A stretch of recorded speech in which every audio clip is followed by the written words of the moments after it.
Assembly ఎమ్మెల్యేస్కి ఎమ్మెల్సీలకి sports meet పెట్టింది, announce చేసినారు. నేనేమంటున్నానంటే, నాకు స్పీకర్ గారికి నేను కోరుకునేది ఏంటంటే, అసెంబ్లీలో మేల్ ఎమ్మెల్యేస్కి అందాల పోటీలు పెడితే అప్పుడేమన్నా వైసీపీ ఎమ్మెల్యేలు జగన్మోహన్ రెడ్డి వచ్చి, అంటే ఆయనకి మగోళ్ళల్లో అందాలు చూసే అలవాటు ఉంది కాబట్టి ఓన్లీ క్రికెట్, వాలీబాల్, బ్యాడ్మింటన్ పెట్టి ఉండరు. ఏదో మగవాళ్ళ అందాల పోటీ కూడా ఎమ్మెల్యేలు దాంట్లో పెడితే బహుశా ఆయన జగన్మోహన్ రెడ్డి ఆయన బృందం 11 మంది వస్తారేమో అని చెప్పేసి అట్టన్నా చూడాలని చెప్పేసి వెయిట్ చేస్తున్నాం.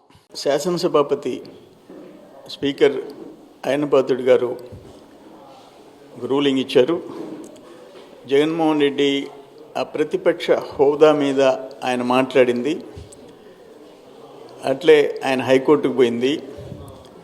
హైకోర్టు స్పీకర్ గారికి నోటీసులు ఇచ్చినట్టు అబద్ధాల ప్రకటనకి వాళ్ళ మీడియాలో, వీటన్నిటి మీద ఆయన దీన్ని తీవ్రంగా పరిగణించి చర్యలు తీసుకోవాలా, కానీ జగన్మోహన్ రెడ్డిని క్షమిస్తున్నాను, శాసనసభ్యులకి వదిలేస్తున్నాను అన్నారు. మేమందరం కూడా ప్రివిలేజ్ కమిటీ వేసి దీని మీద ఒక నిర్ణయం జరగాలని చెప్పేసి కోరాం. సరే, డెసిషన్ స్పీకర్ గారిది. నేనేమంటానంటే, హైకోర్టుకు జగన్మోహన్ రెడ్డి పోవటం అంటే ఇంతకంటే తెలివి తక్కువతనం ఇంకోటి లేదు, అహంకారం ఇంకోటి లేదు. ఒకసారి 2014లో లోక్సభలో 10% ఆఫ్ ద స్ట్రెంగ్త్ లేకుండా రాహుల్ గాంధీ గారు ప్రతిపక్ష హోదా కావాలని సుప్రీంకోర్టుకి వెళ్ళారు. సుప్రీంకోర్టు తిరస్కరించింది. సేమ్ ఇష్యూ ఒక్కసారి అత్యున్నత న్యాయస్థానంలో తిరస్కరించిన తర్వాత, రిజెక్ట్ చేసిన తర్వాత, సేమ్ సబ్జెక్ట్ మీద అదే అప్పీలు హైకోర్టులో వేస్తే వస్తుందా? అన్ని పచ్చి అబద్ధాలు. అది కూడా చెప్పారు స్పీకర్ గారు.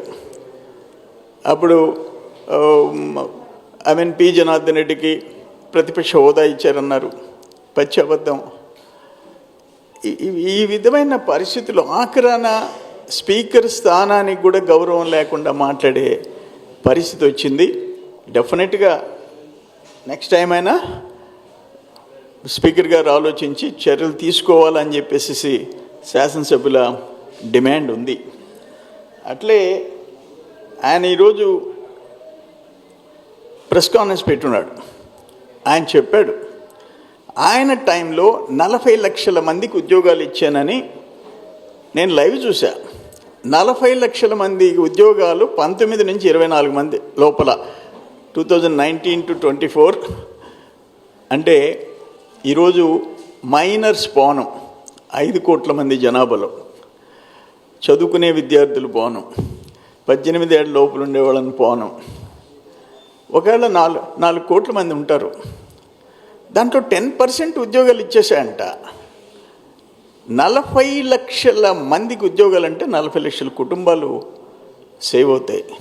ఆయన ఇచ్చాడంటే ఎట్టిచ్చాడో, అంటే గవర్నమెంట్ జాబ్స్, ఇండస్ట్రీస్లో వచ్చిన జాబ్స్, తమరు పరిశ్రమలను తరిమేశారు. ఇప్పుడు తెలుగుదేశం కూటమి పారిశ్రామికవేత్తలను బెదిరిస్తుందని చెప్పాడు. అమర్ రాజా అనుబంధ సంస్థ ఎందుకు వెళ్ళిపోయింది? కియా అనుబంధ ఎక్స్పాన్షన్ ఎందుకు కర్ణాటకకి వెళ్ళిపోయింది? అమర్ రాజా ఎందుకు తెలంగాణకి వెళ్ళిపోయింది? Krishnapatnam exports and imports container port ఎందుకని తమిళనాడుకి వెళ్ళిపోయింది? ఎవరు బెదిరించారు? అంటే ఇటువంటి పచ్చి అబద్ధాలు పెట్టి ఒక మాజీ ముఖ్యమంత్రిగా నువ్వు ఇంట్లో కూర్చొని భజన చేసుకుంటూ శాసనసభకు రాకుండా అబద్ధాలు చెప్పడం ఎంతవరకు న్యాయం అని చెప్పేసి నేను అడుగుతా ఉండా. నీకు ఆఖరణ సేమ్ ప్రతిపక్ష హోదా మీద ఒక సుప్రీంకోర్టు తీర్పు కూడా నీకు అవగాహన లేకపోతే నువ్వేం పార్టీ నాయకుడివి అని అంటా నేను. అన్ఫార్చునేట్. ఇప్పుడు ఆయన చెప్పినాడు పెన్షన్లు, ఓల్డ్ ఏజ్ పెన్షన్స్ మీద ఏదో ఫిగర్స్ చెప్పాడు. నేను ఒక్కటి అడుగుతుండా, ఓల్డ్ ఏజ్ పెన్షన్స్ రూపాయలతో ఎన్టీ రామారావు గారు స్టార్ట్ చేస్తే 70 రూపాయలకి చంద్రబాబు నాయుడు గారు పెంచితే 70 రూపాయల నుంచి 200 రూపాయలు కాంగ్రెస్ ప్రభుత్వాలు పెంచితే, కాంగ్రెస్ ముఖ్యమంత్రులు పెంచితే 200ది 1000 రూపాయలు చంద్రబాబు నాయుడు చేస్తే, 1000 రూపాయలని 2000 రూపాయలు చంద్రబాబు నాయుడు గారు చేస్తే, 2000 రూపాయలని 19-24 మధ్య 5 వాయిదాల్లో 4 వాయిదాల్లో 1000 రూపాయలు జగన్మోహన్ రెడ్డి పెంచితే 3000ని 4000 చంద్రబాబు నాయుడు గారు పెంచాడు. అల్టిమేట్గా ఏమైంది? 1170 రూపాయలు. ఆల్ కాంగ్రెస్, జగన్మోహన్ రెడ్డి వాళ్ళ తండ్రి అందరూ కలిసి ముఖ్యమంత్రులు 1170 రూపాయలు. 2830 రూపాయలు తెలుగుదేశం చంద్రబాబు నాయుడు గారు, ఎన్టీ రామారావు గారు. పెన్షన్ల గురించి నోరెత్తే అర్హత మీకు ఉందా అని చెప్పేసి నేను అడుగుతూ ఉంటా.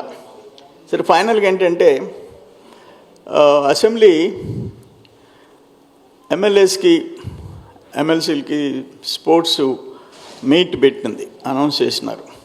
నేనేమంటున్నానంటే, నాకు స్పీకర్ గారికి నేను కోరుకునేది ఏంటంటే, అసెంబ్లీలో మేల్ ఎమ్మెల్యేస్కి మేల్ అందాల పోటీలు పెడితే అప్పుడేమన్నా వైసీపీ ఎమ్మెల్యేలు జగన్మోహన్ రెడ్డి వచ్చి, అంటే ఆయనకి మగోళ్ళల్లో అందాలు చూసే అలవాటు ఉంది కాబట్టి ఓన్లీ క్రికెట్, వాలీబాల్, బ్యాడ్మింటన్ పెట్టుండరు. ఏదో మగవాళ్ళ అందాల పోటీ కూడా ఎమ్మెల్యేలు దాంట్లో పెడితే బహుశా ఆయన జగన్మోహన్ రెడ్డి ఆయన బృందం 11 మంది వస్తారేమో అని చెప్పేసి అట్టన్నా చూడాలని చెప్పేసి వెయిట్ చేస్తున్నాం. మంచిది. తర్వాత ఇది ఇంకొకటి చెప్పాడు ఈరోజు, ఎంత అబద్ధం అంటే, ఆల్రెడీ 4 లక్షల ఉద్యోగాలు ఇచ్చేసినట్టు పచ్చి అబద్ధం చెప్పినారు అని చెప్పి.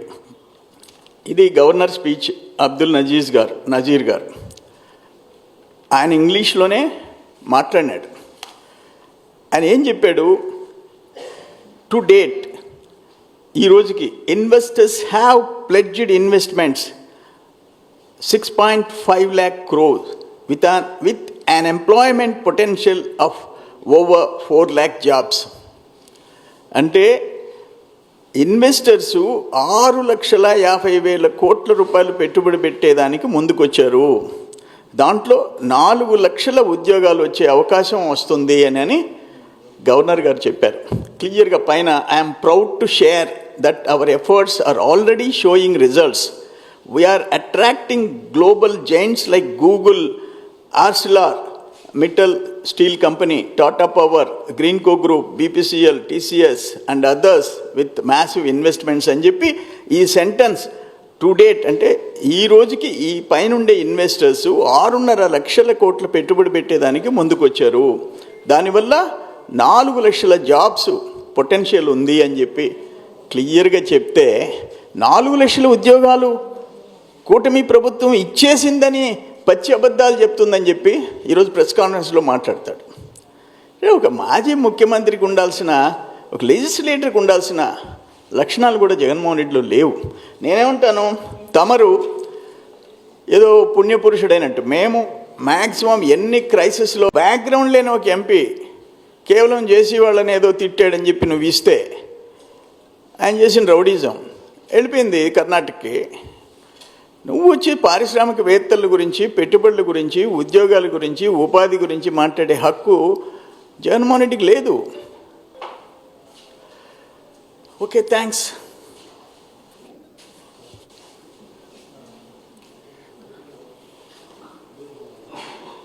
ఏమే మీరు మా వాళ్ళకి మగవాళ్ళకే